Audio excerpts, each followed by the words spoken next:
Vous écoutez Sounds Like Portraits, conversation avec des humains créatifs. Bienvenue, c'est Philippe Ingard.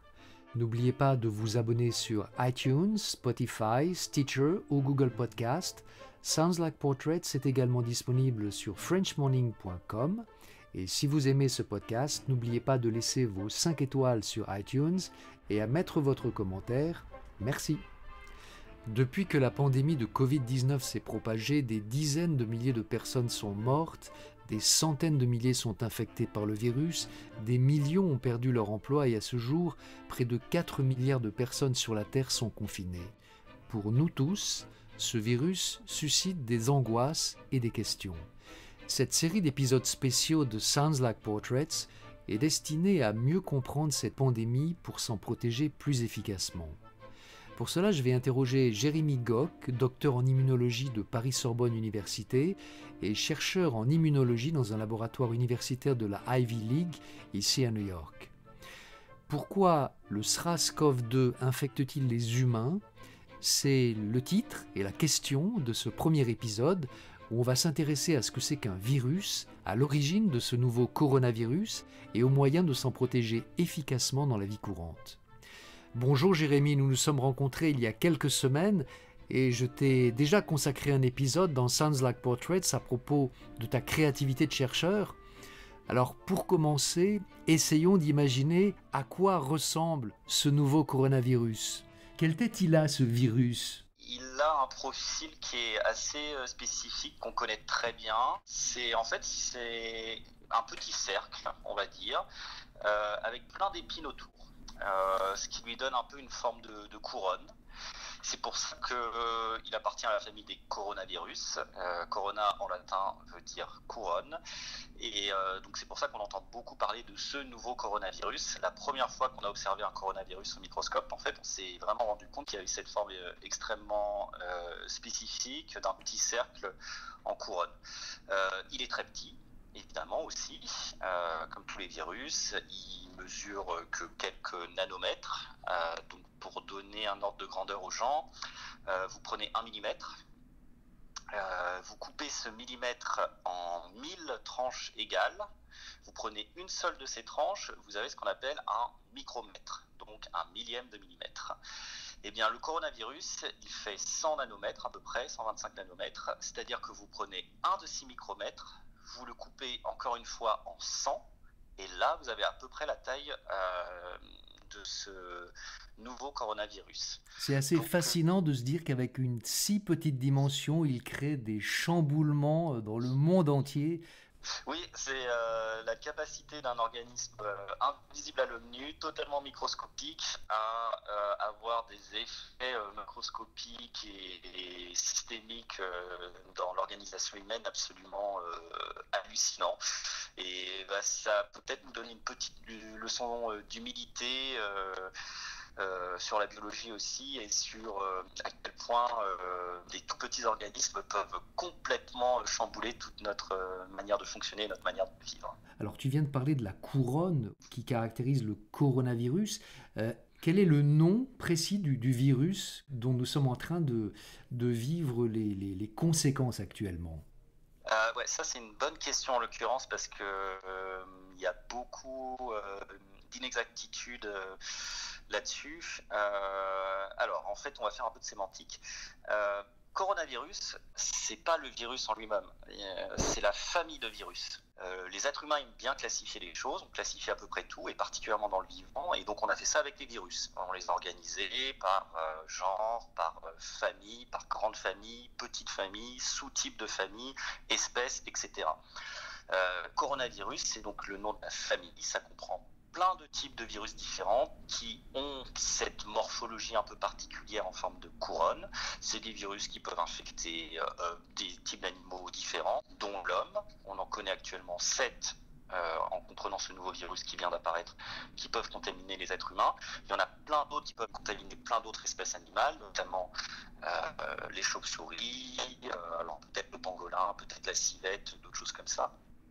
Mais donc quand on parle de coronavirus, en fait, on est un peu inexact, on parle d'une famille de virus. D'ailleurs, Les coronavirus, nous, on les connaît très bien et on les a déjà tous croisés sur notre route.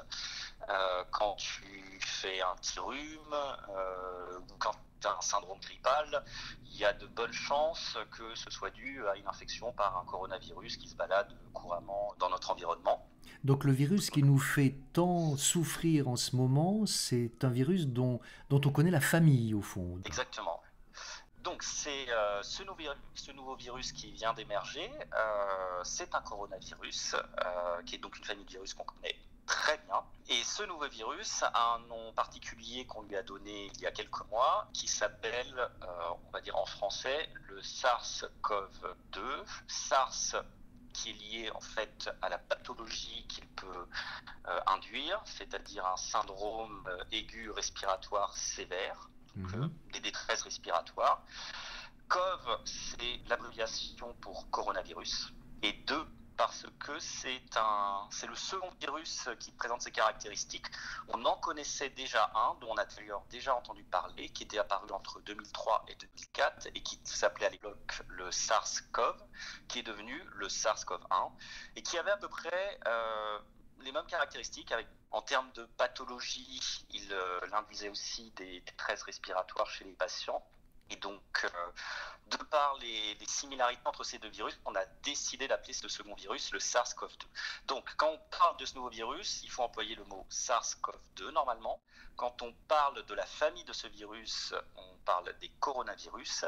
Et pour terminer, la maladie que déclenche l'infection par le SARS-CoV-2, par ce nouveau virus, ça s'appelle le Covid-19. Covid est encore une fois l'abréviation pour coronavirus. On a rajouté un D pour disease, maladie, et 19 parce que c'est l'année d'identification de cette nouvelle maladie en 2019. On va parler de ce virus précisément, mais qu'est-ce que c'est qu'un virus au fond? Comment ça fonctionne? Alors, c'est une bonne question et c'est une vaste question. Pour essayer de simplifier et de donner les concepts les plus importants, déjà un virus, c'est compliqué à définir, mais on va dire le plus généralement possible que c'est une petite particule biologique. C'est vraiment la manière la plus simple de définir un virus. La seconde caractéristique des virus que j'ai déjà évoqué, c'est qu'ils sont tout petits, ils font quelques nanomètres. Grosso modo, c'est quelque chose qui est beaucoup plus petit qu'une cellule humaine ou qu'une bactérie. Quand on pense au général à un virus, on pense à quelque chose qui nous agresse. Est-ce que c'est une bonne image que de penser virus, agression? Non, c'est une très mauvaise image en fait, mais c'est normal qu'on pense comme ça parce que les virus, on les a découverts dans des situations où ils avaient un impact extrêmement fort sur notre société et sur notre santé. Et cet impact fort, il intervient face à des virus qui créent des pathologies extrêmement problématiques. C'est comme ça aussi d'ailleurs qu'on a créé la vaccination, c'est pour contrer les maladies les plus graves générées par certains types de virus. Mais en fait, des virus, c'est une bonne mise en perspective. Il y en a des milliards. Il y a une quantité de virus dans l'environnement, dans les océans, sur Terre, etc., qui est absolument phénoménale. Il y a une diversité de ces virus qui est énorme. Et ces virus ne sont ni bons ni mauvais. Il y a des virus qui participent, qui sont bénéfiques pour notre organisme. Il y a des virus qui sont bénéfiques pour la croissance des plantes. Il y a des virus qui vont tuer des bactéries dont on peut se servir en thérapie pour essayer de contrôler des infections bactériennes. En tout cas, c'est un axe de recherche assez intéressant en biologie actuellement. Il y a des virus aussi qui sont là mais qui n'ont pas d'impact négatif sur l'être humain ou sur d'autres animaux. Il y a plein d'organismes qui vivent en parfaite harmonie avec des virus sans que ça pose le moindre problème. Donc vraiment, on parle avant tout d'une entité biologique qui est plus vieille que nous, qui était là avant nous, qui sera probablement là après nous aussi d'ailleurs, qui est peut-être même plus vieille que les bactéries, qui a toujours été là et qui fait partie du monde. et dont certains petits éléments, certains petits groupes peuvent avoir effectivement des dommages collatéraux, des effets sur notre santé extrêmement sérieux et extrêmement problématiques. Alors c'est d'un de ces exemples dont on va parler aujourd'hui, mais les virus, c'est beaucoup plus compliqué que ce qu'on pense, et c'est pas du tout uniquement des organismes qui ont une visée à nuire à toute forme d'organisme, et particulièrement à l'être humain. Non, c'est juste une des composantes de notre environnement, et c'est une composante importante comme toutes les autres. J'ai oublié de préciser également, c'est que c'est ce qu'on appelle un parasite intracellulaire obligatoire. C'est-à-dire que c'est un organisme qui a besoin d'un hôte, qui a besoin de parasiter un hôte, de s'intégrer dans un organisme pour se dupliquer, pour se répliquer. Un virus dans son environnement, en fait, c'est un agent passif, c'est inerte, ça n'a pas d'action. Ça ne se développe pas, ça ne se réplique pas, ça n'a pas de système d'énergie, ça n'a pas de respiration. Quand tu dis ça ne se développe pas, tu veux dire ça ne se développe pas par soi-même, il faut qu'il s'intègre sur un hôte pour pouvoir se développer. Exactement. Et la finalité d'un virus, quand il n'est pas en contact avec son hôte, c'est juste d'être détruit en fait.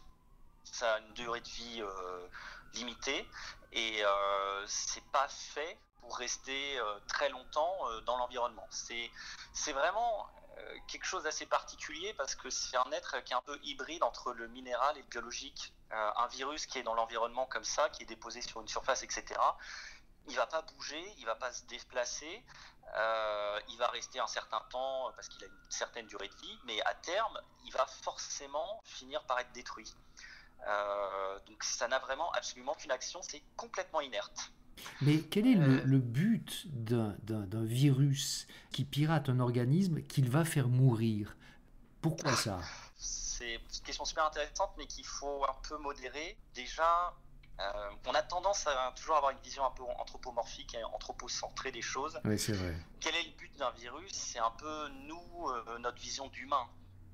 Un virus n'a pas de conscience, un virus c'est juste une particule, voilà, comme je dis, généralement inerte, la majeure partie du temps en tout cas, qui n'a pas d'objectif particulier, il a juste un fonctionnement. Il y a un fonctionnement particulier qui fait que quand il est dans une cellule, etc., il va se répliquer. Et donc son fonctionnement en fait au virus fait que quand il est intégré à son hôte, il va se dupliquer. L'intérêt de ça, c'est très probablement d'assurer la pérennité de l'existence de ce type de virus, la pérennité de l'espèce d'une certaine manière, mais c'est pas quelque chose de pensé, c'est pas un objectif, c'est juste quasiment de la mécanique en fait. C'est quand le virus est en contact avec son hôte, il y a toute une chaîne de réactions immuables et très bien coordonnées qui vont naturellement se mettre en place par des jeux de lois physiques, quasiment de lois physico-chimiques. Et c'est tout. Et le résultat de ça, c'est que le virus, quand il intègre une cellule, va forcer la cellule à générer de nouveaux virus et à vraiment répliquer le virus. C'est-à-dire qu'en fait, le virus qui entre dans un organisme, il pirate un petit peu la machinerie cellulaire et il la met à son service, on pourrait dire. Ouais, ça c'est important, c'est exactement comme ça que fonctionne un virus en fait. Il y a 3 phases dans un virus, donc il y a la phase où il est dans l'environnement, où il est inerte, il ne fait rien.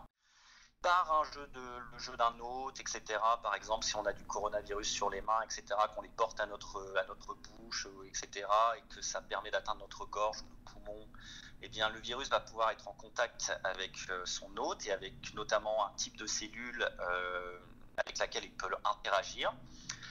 Ce virus dispose de certaines protéines à sa surface. En fait, on va appeler ça des encres. Il a littéralement une encre qui peut s'accrocher à certains récepteurs exprimés sur certains types extrêmement particuliers de cellules qui sont dans le poumon. Et cette encre va fixer le virus à ce type de cellules et ça va lui permettre d'entrer dans la cellule. Donc c'est pour ça qu'il y a tant d'affections pulmonaires. C'est parce qu'il est particulièrement doué pour affecter ce genre de cellules. Exactement, il y a plein de types de virus différents qui ont, on va dire, des cellules d'intérêt différentes. Ce virus-là, les cellules qui l'infectent, c'est des cellules qui sont dans notre poumon, qui expriment une molécule qu'on appelle ACE2 et dont une grosse partie sont localisées dans nos poumons. Et c'est pour ça en fait que ce virus est un virus respiratoire et qu'il génère des pathologies respiratoires. C'est tout simplement parce que les cellules avec lesquelles il peut interagir, eh bien, elles se trouvent dans nos poumons. Et donc une fois que ce virus est entré dans ces cellules pulmonaires, il va, comme tu l'as très bien dit, et c'est vraiment le mot qui résume un virus, c'est il va pirater la machinerie cellulaire. C'est-à-dire que chaque cellule, c'est une petite usine qui participe à la fonction de notre organisme, à son métabolisme, qui va créer des molécules, des protéines, etc., qui va assurer une fonction propre, comme la respiration, etc. Eh bien, le virus, il va détourner le fonctionnement de cette cellule pour simplement, à son profit en fait, pour simplement générer de nouveaux virus. C'est vraiment la seule chose que fait un virus, c'est uniquement ça.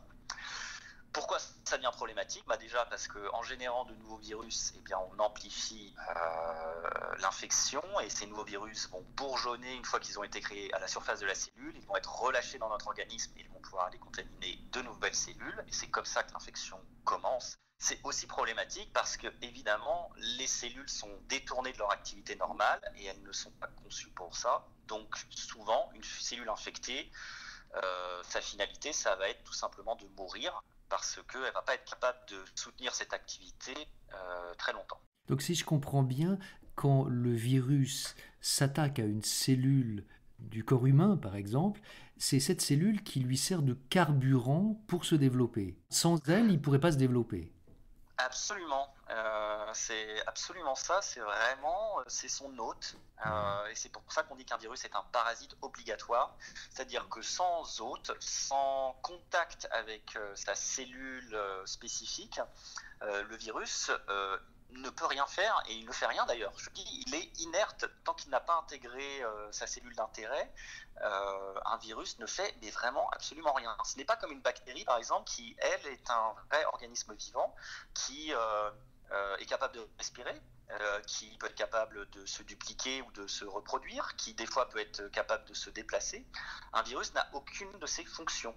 Et le seul moment où il a une activité spécifique et qui va permettre sa réplication, c'est quand il est internalisé à l'intérieur d'une cellule. Et d'ailleurs, il y a des scientifiques qui posent la question, est-ce que le virus fait partie du vivant ou non ? C'est curieux comme question d'ailleurs. Ouais, on ne sait pas en fait parce que alors après ça peut nous lancer dans des débats philosophiques extrêmement profonds et très intéressants d'ailleurs, mais et c'est compliqué de déterminer si un virus s'il est vivant, s'il appartient au vivant ou pas, à cause du fait que dans un environnement, encore une fois, le virus il est complètement inerte.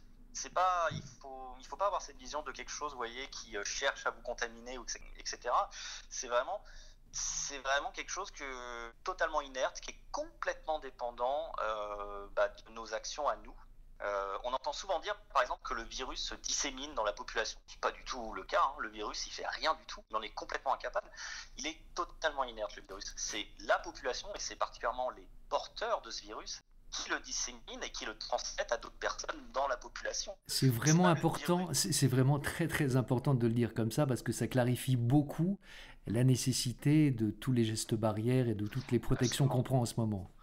Exactement. C'est nous qui transmettons le virus, qui le déposons sur des surfaces, qui éventuellement quand on tousse face aux gens pouvons contaminer d'autres personnes, mais le virus, lui, il est la majeure partie du temps, il est complètement inerte. Alors, si tu demandes à des biologistes est-ce qu'un virus est vivant ou pas, généralement tu vas en avoir un tiers qui vont te dire non, ce n'est pas vivant. L'autre va te dire bah si, quand même, c'est peut-être vivant parce que voilà. Et moi je me situerais probablement dans le dernier tiers qui est un petit peu vision un peu pragmatique, c'est que la majeure partie du temps il n'est pas vivant et quand il a intégré une cellule, on peut considérer qu'à ce moment-là il est dans une phase vivante en fait. Alors Jérémy, on a parlé de ce que c'est qu'un virus, de son fonctionnement. Alors revenons à l'origine de cette pandémie. Qu'est-ce qu'on sait de l'origine de ce nouveau coronavirus qui frappe le monde en ce moment ? Ce qu'on sait, c'est qu'il est apparu en Chine en décembre 2019. En fait, il est apparu plus tôt, mais on l'a formellement détecté. On a formellement détecté la maladie en décembre 2019 et en janvier, on a détecté le virus qui était responsable de cette maladie. C'est comme ça que ça s'est passé. Ça a démarré comment? Très simplement, avec des relais sanitaires, avec des informations de cas anormalement élevés de pneumopathie sévère, c'est-à-dire donc de patients qui arrivaient avec des stress respiratoires assez compliqués à gérer et dans des proportions complètement anormales pour la localisation et pour la période. C'est ce qu'on appelle une épidémie. Une épidémie, en fait, c'est un cas anormalement élevé de pathologie par rapport à la normale, on va dire.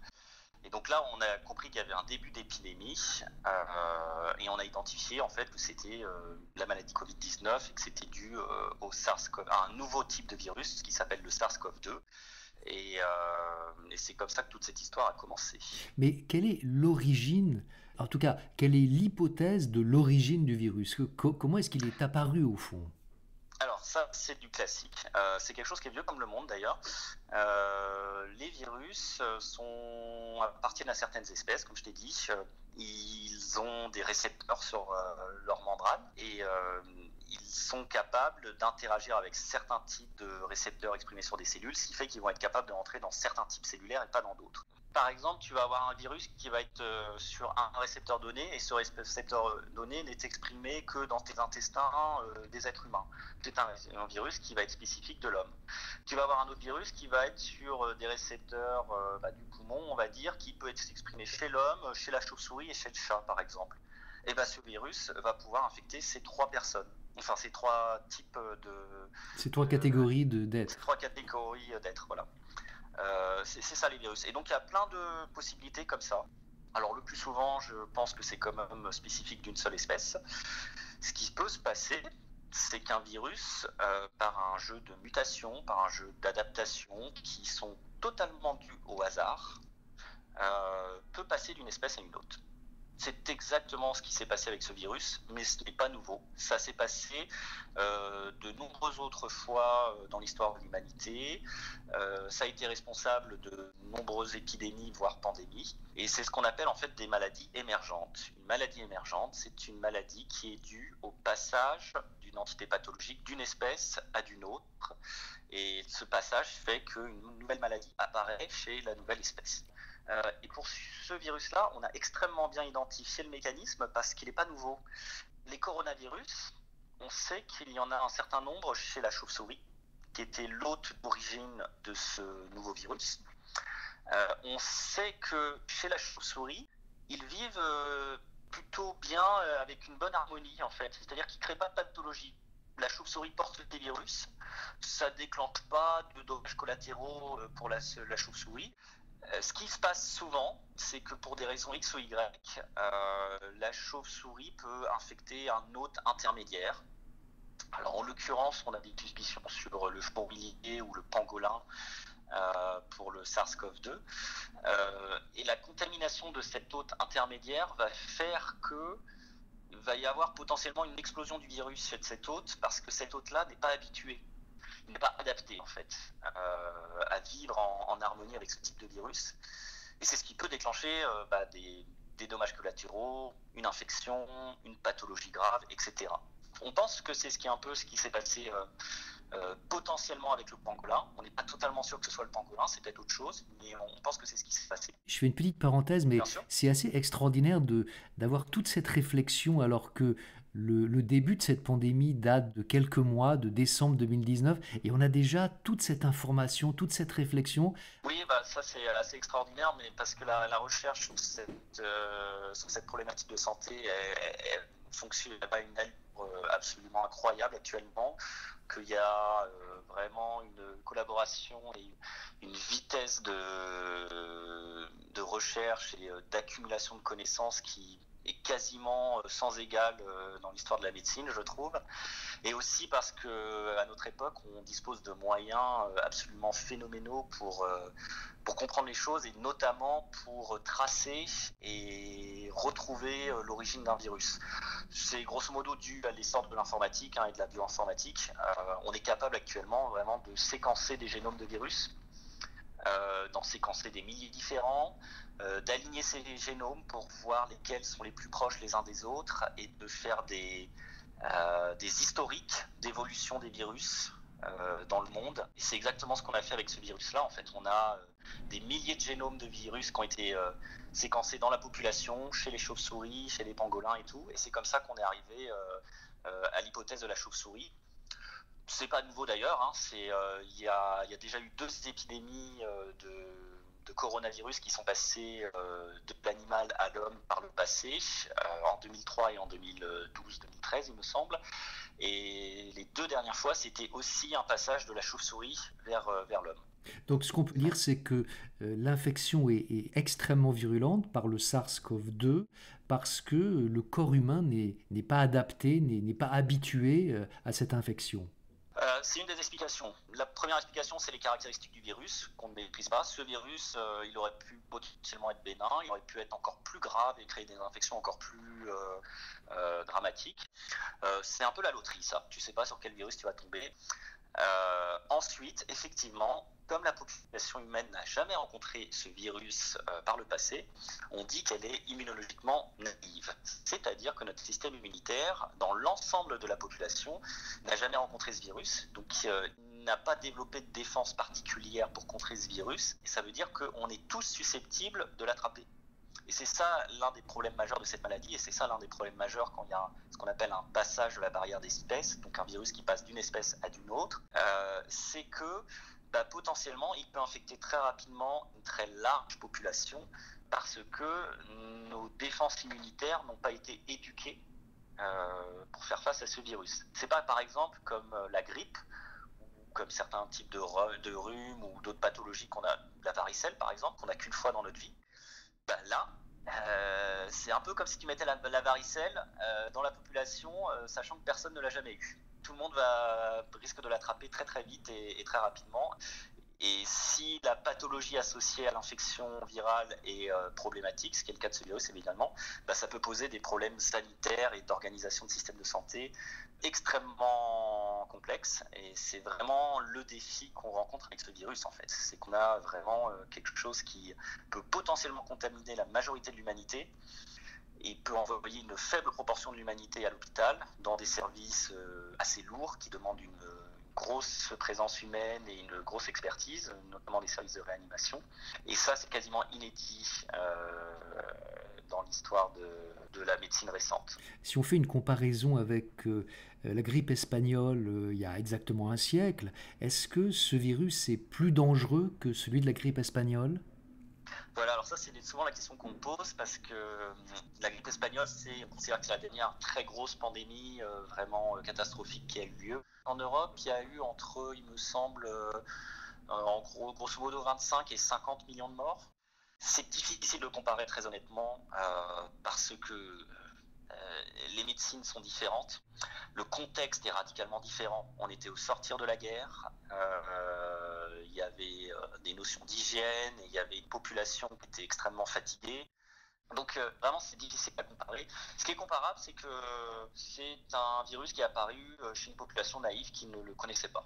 Ce qu'on peut dire, c'est que non, on ne s'attend pas du tout à avoir au final une mortalité ou une gravité qui soit comparable à la grippe espagnole, loin de là. En fait, toutes les mesures qu'on prend actuellement, c'est justement pour être certain qu'on n'aura pas ce type de catastrophe dans l'humanité. Alors, question très pratique, qu'est-ce qu'on sait, qu'est-ce que la science sait du mode de transmission du Covid-19 aujourd'hui ?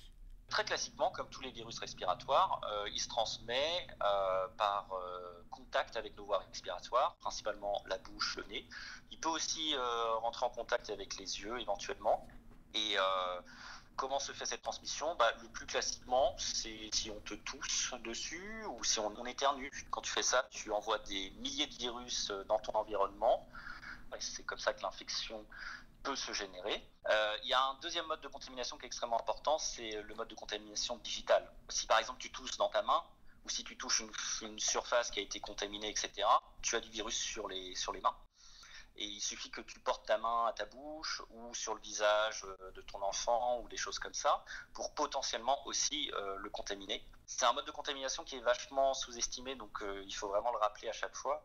C'est pour ça qu'on vous dit de vous laver les mains systématiquement et assez souvent. C'est vraiment une voie de contamination extrêmement forte chez ce type de virus, quoi. Est-ce qu'on sait combien de temps le virus peut rester sur des surfaces telles que le plastique, le tissu, le fer? On a une idée? Il y a pas mal d'études qui sont faites là-dedans. Alors c'est compliqué d'avoir une réponse définitive et absolue.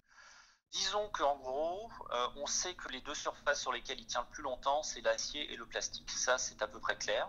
Il peut rester entre, on va dire, 2 et 6 jours généralement sur ce type de surface. Enfin, en tout cas, on peut le détecter sur ce type de surface. En fait, ce qu'on détecte, c'est le matériel génétique du virus. Donc c'est une des parties du virus, mais on ne sait pas si le virus est vivant ou pas. C'est quelque chose qu'on peut détecter chez des virus détruits ou chez des virus vivants qui ont encore un potentiel infectieux. Donc on détecte un ensemble de virus dont certains sont probablement encore vivants, certains sont certainement morts, détruits. On n'a pas une idée précise de la capacité infectieuse de ce virus finalement. Donc c'est pour ça que c'est compliqué de donner une réponse définitive extrêmement claire sur la durée de persistance d'un virus, parce qu'on n'a pas encore la capacité de détecter le potentiel infectieux du virus. On a juste la capacité de détecter la présence d'un certain composant du virus. Donc c'est très possible que de toute façon, on surestime la durée de présence du virus. Vu que si on détecte du virus au bout de 3 jours sur de l'acier, mais que 70% des virus en fait sont détruits, le risque infectieux est forcément beaucoup plus faible.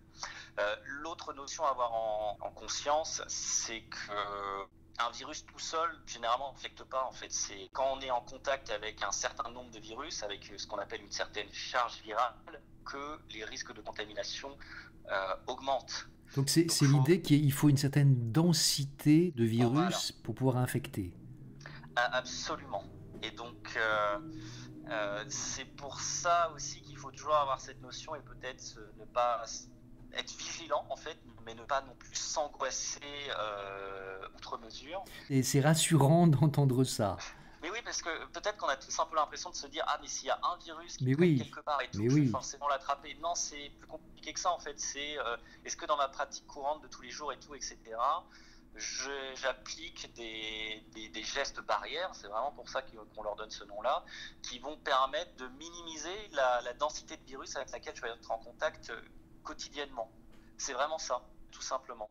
Et c'est ça le principe des gestes barrières, en fait, c'est diminuer la densité de virus accessible dans la population, ce qui va diminuer drastiquement les risques d'infection. C'est pour ça que le confinement a des effets extrêmement efficaces, c'est pour ça que la distanciation sociale est extrêmement efficace, et que c'est pour ça que se laver les mains aussi est extrêmement important, toutes les heures, il y a un vrai lavage de mains, 20 à 30 secondes minimum, pour être sûr d'enlever toutes les potentielles particules virales qui ont été en contact avec notre peau. Et c'est pour ça aussi que c'est important d'éviter de se toucher le visage autant qu'on peut. Alors ça, c'est pour les gestes barrières. Qu'est-ce que tu penses des masques ? Est-ce que, par exemple, des masques en tissu qu'on se fabriquait soi-même, est-ce que c'est efficace ? C'est toujours compliqué le principe des masques, parce que c'est des débats assez passionnés. On va essayer de donner la logique générale. Premièrement, le masque, au mieux, c'est un bonus. Ça peut aider, il n'y a pas de doute là-dessus, ça peut clairement aider, mais un masque, c'est pas une armure impénétrable. C'est vraiment, faut sortir de cette vision-là. Un masque ne te protégera jamais totalement, et porter un masque, si tu pratiques pas la distanciation sociale, si tu te confines pas, etc., en fait c'est plus contre-productif qu'autre chose. Ça vient après. C'est-à-dire, d'abord on se confine, on pratique la distanciation sociale, on se lave les mains, on évite de mettre ses mains en contact avec notre visage, on évite de tousser n'importe où. Et si on veut porter un masque en plus, j'ai envie de dire, ça peut pas faire de mal, effectivement. Mais il faut vraiment préciser ça parce qu'il y a beaucoup de gens qui s'imaginent que le masque, en fait, c'est une protection parfaite et qui, du coup, ne font plus attention. Oui, il ne faut Et pas du coup, ça relâcher la devient vigilance, c'est ça que tu dis. absolument pas. Absolument pas. Et même, je veux dire, c'est un petit plus potentiellement, mais pas plus que ça. C'est-à-dire, si tu pratiques pas la distanciation sociale, porter un masque va pas remplacer la protection d'une distanciation sociale, par exemple. Ça, c'est Donc pour voilà. les masques qu'on appelle chirurgicaux ou les masques de tissu. Mais j'imagine que les masques techniques, ce qu'on appelle les FFP2, doivent être un peu plus protecteurs, notamment pour Dans les les personnels hôpitaux, soignants. voilà, dans les hôpitaux, on recommande des masques FFP2. Le problème déjà, c'est qu'on n'en a pas assez et que déjà les hôpitaux n'en ont pas assez. Donc, et c'est plus compliqué à construire qu'un masque chirurgical simple. Donc, je ne sais même pas si ce serait réaliste d'avoir ce type de masque disponible pour toute une population. Ça, j'en ai aucune idée. Mais ce qui est sûr, c'est qu'actuellement, c'est absolument infaisable. Et que du coup, de toute façon, les personnels hospitaliers sont ceux qui ont besoin de ces masques. Nous, on peut se protéger par d'autres méthodes, en fait. Eux, ils ne peuvent pas. Eux, ils sont en contact 24 sur 24, limite, avec un environnement contaminé, avec des personnes contaminées. Donc, c'est pour ça qu'ils ont besoin absolument de ces protections. Donc, c'est vraiment la première chose à rappeler. Ensuite, ils portent un masque FFP2, ils sont formés pour le faire, ils sont formés pour le mettre en place. Alors, je ne dis pas que les gens sont incapables de mettre un masque FFP2, mais c'est vrai que c'est quelque chose qui nécessite une certaine rigueur et un certain temps. Il faut vraiment s'assurer qu'il n'y a aucun passage, que vraiment il est collé à votre peau, que vous respirez bien dedans, etc. En plus, c'est très désagréable à porter, très honnêtement. Tu as beaucoup plus de mal à respirer parce que ça joue son rôle de filtre, c'est normal. Et surtout, en fait, ils ne portent pas uniquement un masque FFP2, ils ont aussi des lunettes de protection, parce que tu peux porter un masque, mais tes yeux, c'est aussi une voie d'entrée possible pour le virus. C'était Donc, justement la question que j'allais te poser, parce qu'on parle beaucoup des masques en ce moment, mais les lunettes, c'est important. oui, et encore une fois, les lunettes, eux, ils ont des lunettes de protection spéciale hermétiques. Ils ont aussi souvent des visières pour ajouter, pour se protéger également. Donc c'est vraiment toute une organisation et tout un protocole pour eux à mettre en place. Ça leur prend d'ailleurs beaucoup de temps. C'est pour ça qu'ils ont énormément de travail, parce que rentrer dans une chambre de patient, devoir mettre sa blouse, sa surblouse, son masque, ses lunettes, sa visière, ses gants, s'être laver les mains avant de mettre les gants, etc. Ensuite sortir, retirer les éléments potentiellement contaminés dans l'ordre, retirer ses gants, se relaver les mains pour être sûr qu'on n'a pas été en contact et qu'on ne va pas s'auto-contaminer, etc. Et c'est toute une procédure que nous, dans la population, on ne peut pas mettre en place. Enfin, déjà, on n'a pas les outils pour le faire. On n'a pas des sas de sécurité, on n'a pas des zones où on n'a pas des surblouses pour tout le monde, etc. Et en plus, c'est pas dit que tout le monde le ferait avec la rigueur suffisante. En fait, pour moi, le masque, il pourrait éventuellement avoir une efficacité qu'il ne faut pas négliger, c'est ce qu'on appelle le masque à visée altruiste, qui est le masque chirurgical. Les masques chirurgicaux, ils ont avant tout comme capacité de nous empêcher de disséminer ou d'excréter des particules vers l'extérieur. C'est comme ça qu'est construit un masque chirurgical. Quand on est potentiellement malade ou quand on est potentiellement porteur d'un virus sans avoir de symptômes, le fait de porter un masque chirurgical ou éventuellement aussi un masque en tissu, si on tousse dans ce masque-là, ou quand on éternue, on limite forcément la dissémination du virus dans notre environnement. Et donc, en fait, on protège les autres. Ça, c'est une caractéristique intéressante des masques. En fait, il faut arrêter d'essayer de vouloir porter des masques pour se protéger des autres, je pense. Et il faut penser collectif. Parce que c'est comme ça que fonctionne un virus. Un virus, il peut contaminer potentiellement toute la population. Donc chercher à se protéger individuellement n'est pas très efficace. Ce qui est efficace, c'est de chercher à se protéger collectivement et donc de se protéger soi pour protéger les autres. Le confinement, ça repose sur ce principe-là. On voit moins de gens, donc on est moins en risque de se contaminer, mais surtout de les contaminer. La distanciation sociale, c'est complètement basé là-dessus, évidemment. Le lavage des mains, c'est la même chose. On a des mains propres, donc on est moins à risque de déposer du virus dans notre environnement. Le port du masque chirurgical pour éviter de tousser partout, pour éviter de déposer des particules virales dans notre environnement, ça s'entend aussi comme une mesure altruiste et une mesure barrière pour ça. Mais il ne faut pas penser que voilà, c'est une armure hermétique et que voilà, il y a un complot ou je ne sais quoi, comme on peut l'entendre des fois sur les masques. Non, c'est une mesure qui peut être potentiellement utile. Ça fait partie d'une logique générale, en fait, c'est vraiment la logique générale qui compte de je me protège et je m'isole, donc je protège les autres. Donc ce que tu es en train de dire, c'est que finalement, la façon de sortir de cette pandémie, c'est la coopération, c'est la solidarité avec les autres. Absolument. Il faut vraiment se comporter comme si on était tous potentiels relais du virus, comme si on était tous les maillons d'une chaîne de contamination, et on essaye de casser cette chaîne en fait. Donc chaque maillon essaye de se séparer les uns des autres pour casser la chaîne de contamination. Oui. Ce qui me vient à l'esprit, c'est que cette pandémie, elle pourrait nous guérir de certains travers égoïstes qu'on a eu jusque-là. Oui, c'est pour ça que d'ailleurs, tu entends beaucoup de choses sur la logique guerrière actuellement, etc. Nous sommes en guerre contre le virus, etc. Alors, je comprends pourquoi il y a ce discours un peu guerrier. C'est légitime pour essayer de mobiliser une population, pour essayer de rassembler les gens autour d'un ennemi commun. Mais en fait, le virus, c'est pas vraiment un ennemi. Hein. Le virus, il s'en moque, il n'a pas de conscience, il est là, c'est tout. Et c'est plus, en fait, il faudrait plus le prendre comme un mode de réflexion et de réorganisation de notre société face à une réalité biologique et face à des réalités du vivant qu'on a complètement éludées, en fait, et qui se rappellent à nous, là, par les hasards de la vie et de la biologie, et qui devrait peut-être nous faire réfléchir sur la manière dont on fonctionne et sur la manière de vivre en communauté et de se protéger les uns les autres. Merci Jérémy pour toutes tes réflexions et tes lumières. Musique Charmeuse de Serpent, composée et dirigée par Olivier Glissant. N'oubliez pas de vous abonner sur iTunes, Spotify, Stitcher, Google Podcast et de visiter le site de soundslikeportraits.com. C'était Philippe Ingard. Continuez de m'envoyer vos questions à soundslikeportraits@gmail.com. À très vite pour un deuxième épisode spécial. Restons chez nous, restons connectés. À bientôt.